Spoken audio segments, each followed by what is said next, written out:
Matapos ang ginawang pag-atake ni Daesung kay Darren, makikitang lumipad ang kanyang sandata patungo sa di kalayuan. Kasunod nito, sinabi ni Daesung, paanong naging isang paladin ang isang taong katulad mo na walang pananampalataya?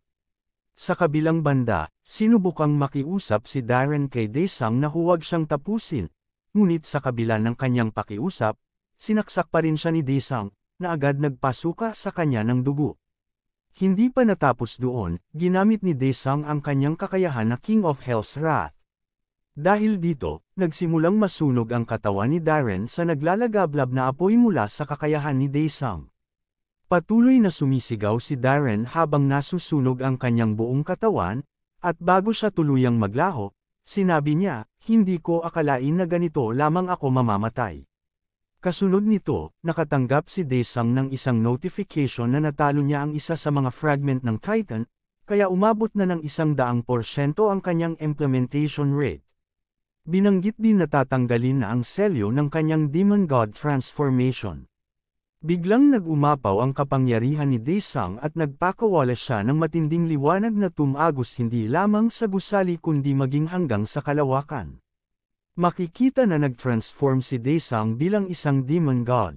Habang dinaramdam niya ang kanyang bagong kapangyarihan, sinabi niya na hindi niya inaasahan na ang pagbabalik niya sa Earth ang magtatanggal ng selyo ng kanyang demon god's transformation. Pagkatapos maisip ito, ginamit ni Daesung ang kanyang kakayahan na soul imprisonment. Lumabas ang mga kadena mula sa kanya, at nahuli ang kaluluwa ni Darren. Kasunod nito, isang notification ang lumabas na dahil sa matagumpay niyang pag-transform bilang demon god, ang capacity ng kanyang soul prison ay tumaas at umabot na ng 1 bilyon ang mga kaluluwa na maaari niyang makontrol. Matapos mahuli ang kaluluwa ni Darren, ginamit naman niya ang kanyang kakayahan na Resurrection of the Dead, at muling nabuhay si Darren, ngunit iba na ang kanyang ugali, isa na siyang alagad ni Daesung. Nanatiling walang emosyon si Daesung nang batiin siya ni Darren, batid na isa na lamang itong sunod-sunurang puppet sa kanya. Samantala, sa isang balita, binanggit ang pagbukas ng isang gate fracture sa Hunters Hall ng World Hunter Association. Sa isang interview, binanggit ni Darren na dahil sa tulong ni Daesung at ng kanyang team, matagumpay nilang napigilan ang gate fracture na naganap sa loob ng asosasyon. Idinagdag pa niya na si Hunter Daesung ay isang kayamanan para sa sangkatauhan.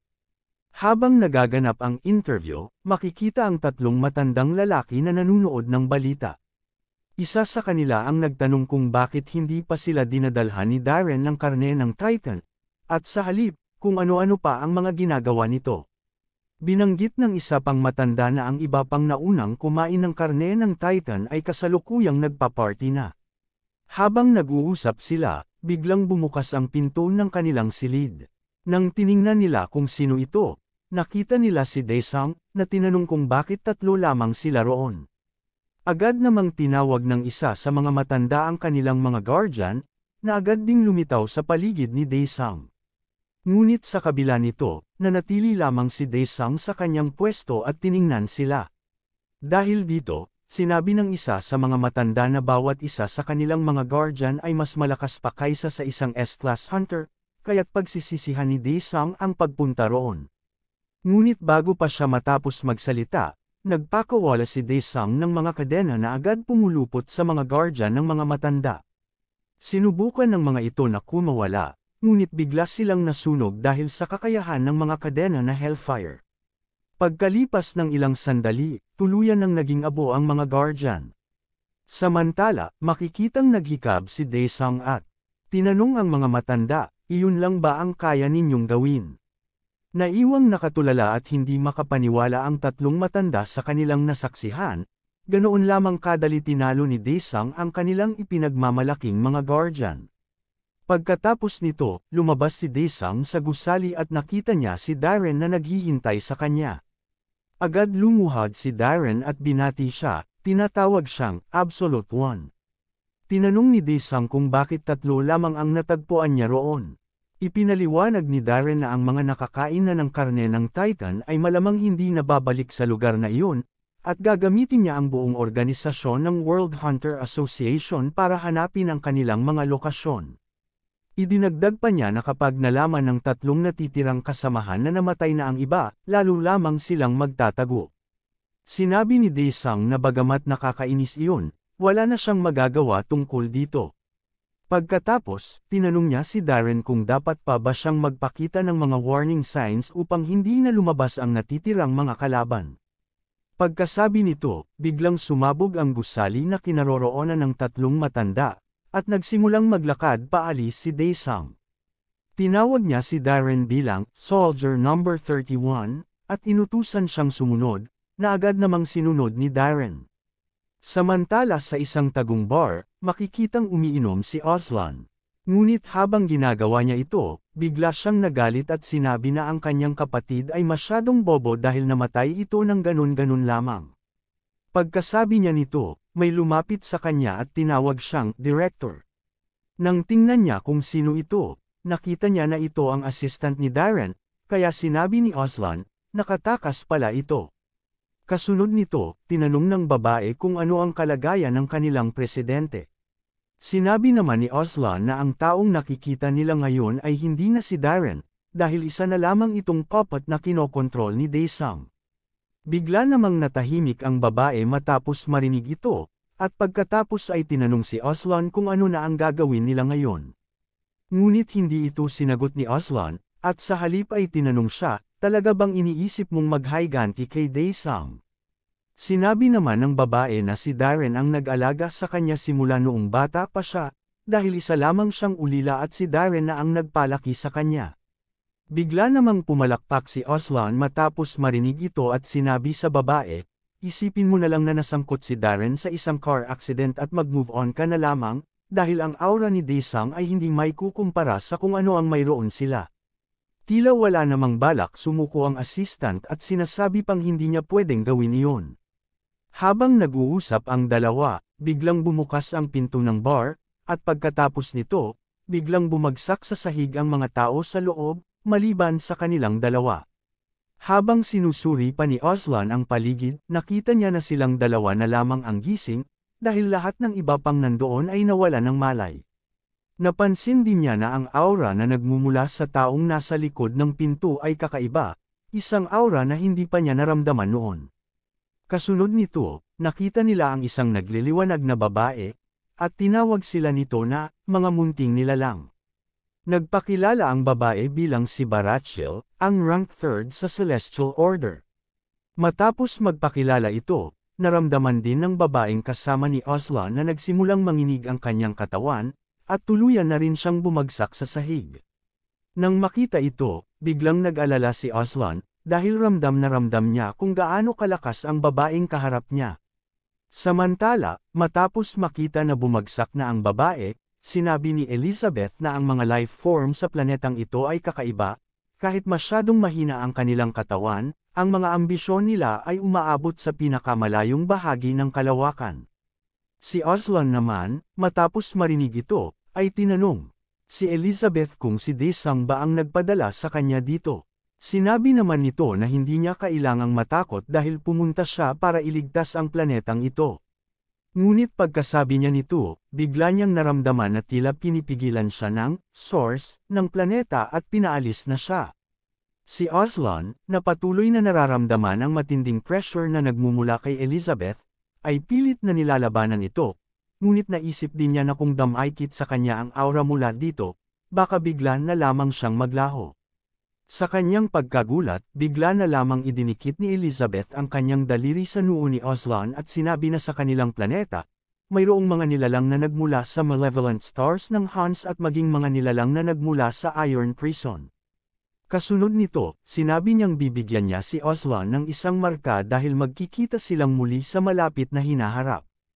Samantala, sa headquarters ng mga Hans, makikita ang Titan na hinahawakan ang isa sa kanyang mga braso. Bigla niya itong pinutol gamit ang isa pang kamay, at habang tumatalsak ang dugo sa paligid, nabuo mula dito ang napakaraming mga nilalang na tila handa ng makipaglaban. Kasunod nito, nagsimulang mag-ipon ang mga ito sa harap ng Titan, at sinabi ng Titan na kailangan niya ng maraming dugo. Binhaling niya ang kanyang atensyon sa kanyang mga bishop at inutusan silang magbukas ng dimensyon. Sinabi naman ng High Priest na ang planetang iyon ay kanilang livestock farm, dahil puno ito ng mga nilalang na nagtataglay ng ether energy. Kung papaslangan nila ang lahat ng nilalang na naninirahan doon, baka masira ang kanilang mga plano. Ngunit walang pakialam ang Titan sa mga sinabi niya, at iniutos pa rin ang pagbubukas ng gate para sa kanyang mga alagad. Matapos marinig ang utos na ito, naisip ng High Priest na wala na siyang magagawa dahil hindi niya pwedeng suwayin ang utos ng kanilang Panginoon.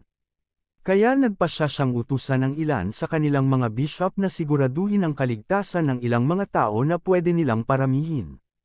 Kasunod nito, sinabi niya sa Titan na tutuparin niya ang iniutos, ngunit humingi ng kaunting oras dahil ang pagbubukas ng maraming dimensional gates ay nangangailangan ng oras. Nakiusap siya na maging pasensyoso. Kasunod nito, inutusan na niya ang mga bishop na ihanda na ang pagbubukas ng mga dimensional gates. Samantala, kasalukuyang nakita ni Daesung ang isang notification na ang kanyang Demon God transformation ay nasa level 1, kaya posible niyang ma-implement ang kanyang mga kakayahan sa impyerno sa mundong ito. Binanggit din dito na bilang isang Demon God, maaari siyang magtalaga ng kanyang sariling mga apostles, at kasalukuyan ay pwede siyang gumawa ng 4 sa mga ito. Sa sandali namang ito, tinanong ni Cho yung si Daesung kung magsasanay ba ulit sila ngayon. Si Soyeon naman ay nagsabi na makikipagkita siya sa kapatid ni Daesung na si Jisuo, kaya hindi siya pwedeng sumama sa pagsasanay. Hindi naman sinagot ni Daesung ang mga tanong nila, at sa halip ay ngumiti lamang, sinasabing tamang-tama ang pagdating nila. Sa kabilang banda, nang makita ni Soyeon ang ngiting ito ni Daesung, bigla siyang kinabahan kaya sinabi niya na hindi maganda ang pakiramdam niya sa ngiting iyon ni Daesung dahil tila may binabalak itong masama. Hindi naman nagalit si Daesung sa sinabi niyang iyon, at sa halip ay sinabihan pa sila na ang pagsasanay na gagawin nila ngayon ay magpapangyari na maging 10 beses na mas malakas sila kaysa sa kasalukuyan nilang estado. Nagulat naman si Dong Chol at hindi makapaniwala sa sinabing ito ni Daesung, ngunit bago pa nila matanong kung anong klaseng pagsasanay ang kanilang gagawin, bigla silang nagulat dahil sa sandaling iyon, agad silang napalibutan ng apoy. Ngunit sinabi ni Dong Chol na ang ganitong klaseng pagsasanay ay baliwala sa kanya kung ang magiging kapalit naman nito ay 10 beses siyang mas lalakas. Samantala, si Cho yung naman ay pilit na tinitiis ang matinding init na kanyang nararamdaman. Nang makita naman ni Daesung na nakakayang tiisin ng mga ito ang kanyang apoy, sinabi niya na kailangan nilang tiisin ang nararamdaman nilang init at isipin na lamang na nakahiga sila sa isang nag-aapoy na lutsyon, dahil kapag nalampasan nila ito, 10 beses silang mas lalakas. Samantala, si Soyeon ay galit na ngayon at pinatitigil na si Daesung sa ginagawa nito sa kanila, at sinabihan pa nga si Daesung na isa siyang stupid na idiot master. Tila hindi naman naririnig ni Daesung ang mga daing niya, dahil sa mga oras na iyon, iniisip niya na mayroon na lamang silang 72 oras na natitira bago magsimula ang full-scale invasion ng Huns. Samantala, sa Korean Hunters Association, sinabihan ng assistant ang president ng asosasyon na oras na para sa kanilang meeting. Nang marinig ito ng president, sinabi niyang tama siya, kasunod nito ay agad silang lumabas at naglakad sa pasilyo, sinamahan ng ilang mga hunters bilang kanilang bodyguard. Makalipas ang ilang sandali, nakarating na sila kung saan gaganapin ang meeting, at ang mga kasama niya sa meeting na ito ay ang iba pang mga presidente ng mga asosasyon mula sa iba't ibang parte ng mundo. Sa sandaling ito, kasama ng presidente ang branch manager ng asosasyon. Kasunod nito, sinimulan na ni Darren ang pagpupulong sa pamamagitan ng pagpapakilala ng kanyang sarili. Pagkatapos nito, nagsalita ang chairman ng Chinese Association, sinasabing dahil nagpatawag si Darren ng Doomsday Meeting, kailangan na niyang bitawan ang kanyang posisyon bilang presidente ng World Hunter Association.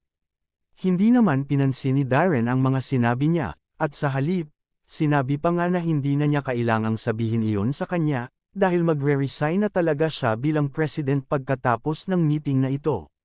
Nang marinig ito ng iba pang nasa meeting, agad silang sumang-ayon sa pasya ni Darren. Ngunit iba ang pananaw ng chairman ng Russian Hunters Association, dahil galit na tinanong nito kung ano ang mga sinasabi ni Darren, dahil sa kanyang palagay, nilalabag nito ang mga batas ng kanilang asosasyon.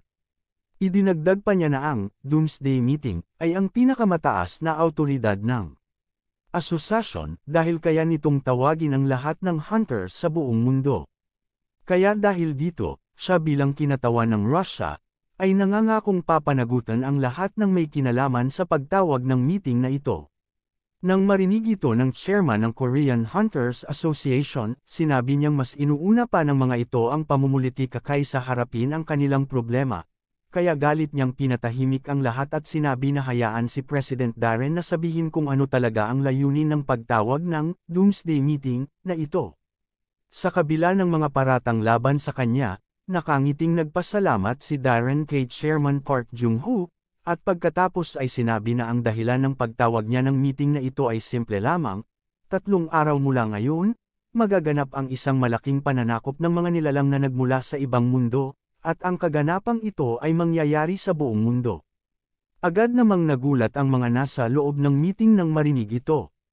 Ngunit sa kabila ng nakakabahalang balita, tinanong ng chairman ng Russia kung kaya bang panindigan ni Darren ang bigat ng kanyang mga sinasabi, dahil kung walang magaganap na pananakop gaya ng kanyang sinabi, ang buong mundo ay makakaranas ng napakalaking pagkalugi sa mga material at human resources. Matapos marinig ito, sinabi ni Darren na ang pinagmulan ng impormasyong ito ay si Hunter Daesung, at buo ang kanyang tiwala sa impormasyon na ibinigay nito. Nang marinig ito, napaisip si Chairman Park Jung-ho kung kailan pa naging ganito ang pagtrato ni Darren kay Daesung. Naisip pa nga ng branch manager na marahil ay may kinalaman ito sa naganap na meeting noon ni Daesung. Ang chairman naman ng China, nang marinig na kay Daesung nagmula ang impormasyon, ay naalala na ito rin ang pumihil sa pagkasira ng kanilang bansa noong nakaraang sakuna. Maging ang chairman ng Japan ay ganoon din ang iniisip, at itinuturing pa nga si Daesung na isang bayani sa kanilang bansa. Samantala, ang chairman ng Russia, nang marinig na kay Daesung nanggaling ang impormasyon, ay biglang nagbago ang kanyang tono, dahil naalala niya na si Daesung ang hunter na tumapos sa S-Class Gate sa kanilang bansa. Dahil sa mga komentong ito, nagkasundo ang lahat na sumang-ayon sa pagpapatawag ng lahat ng hunters at ihanda sila sa nalalapit na paglusob ng mga halimaw mula sa ibang mundo. Samantala, si Darren ay iniisip na ang lahat ng mga resources ng Hunter Association ay gagamitin niya para tulungan ang kanilang Panginoon na si Daesung na makamit ang kanyang layunin na tapusin ang digmaan laban sa mga nilalang mula sa ibang mundo. Abangan ang susunod na kabanata, dito na po nagtatapos ang pinakabagong chapter. Kung nagustuhan niyo ang episode na ito, paki-comment naman ng heart at papindot na rin ng like, malaking tulong na yan para sa channel. At kung nagawa niyo na, maraming salamat sa inyong suporta. Hanggang sa susunod na episode, mga lods. Every 2 chapters na pala ang update natin para hindi masyadong maiksi ang ating mga video. Salamat sa pangunawa.